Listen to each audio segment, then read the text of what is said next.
This place, when you look at it, CERN, and you look at the LHC, 27 kilometres of it, seems like a long way to go to answer simple questions. And it is, but it's the only way you can go to answer profound questions. You know, if there was any other way of finding out how the universe works at a very basic level, of finding out truths, essentially, about the way the physical world works, then we'd do it. So what you'd like to do is get a big precision detector, camera if you want, and take it back to the Big Bang and just photograph or look very carefully at what went on there. You can't do that because it's 15,000 million years in the past. So what you do is you recreate the Big Bang as carefully as you can, with the conditions as close as you can to the Big Bang, very hot, very, very dense energy all crushed together, and just see what happens. Well, we're about 100 metres below the surface of Geneva, and what you can see behind me there is the LHC tunnel. So it's actually been there since the 1980s. There was an old accelerator in there called LEP, and that's been taken out. Nothing there at the moment, but in about a year's time that'll be full of the magnets and the beam pipes and all the refrigerators that keep it at minus 270 degrees. And the protons are going to thunder down there at about 50,000 times a second. They go around that 27 kilometres, and they'll collide. Some come in this way, some come in from the other direction, and collide right in the middle of Atlas.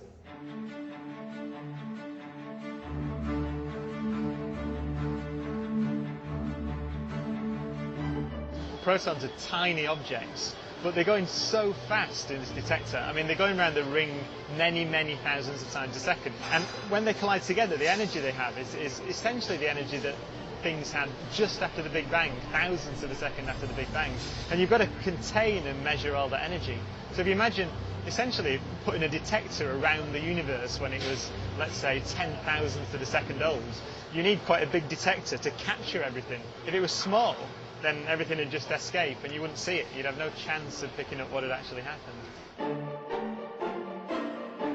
It looks like really a very expensive signer, but of course you shouldn't forget that this occupies like 5,000 physicists. This experiment alone, the CMS experiment, has like 2,200 physicists which are working on that, so it's not just some hobby of a couple of people. If you have this kind of mass interest in it, it must mean that you're doing something good.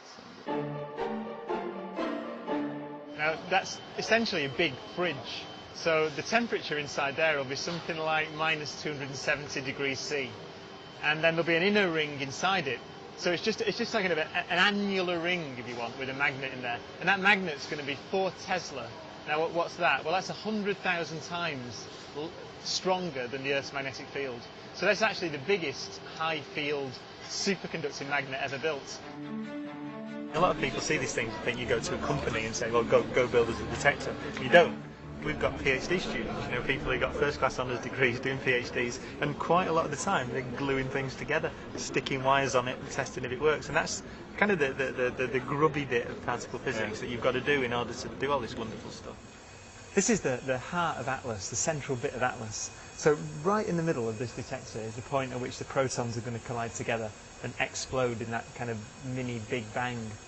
You see, it's incredibly complicated objects. I mean, when this is married together with all the other bits of Atlas, there are literally millions of different readout channels or millions of different bits of data. In fact, the number that everyone quotes is 10,000 Encyclopedia Britannicas per second come out of this detector.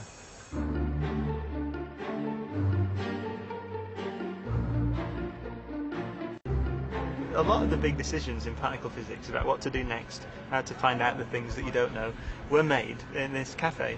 And it's one of those things that passes into folklore, but I think it's actually true about this place.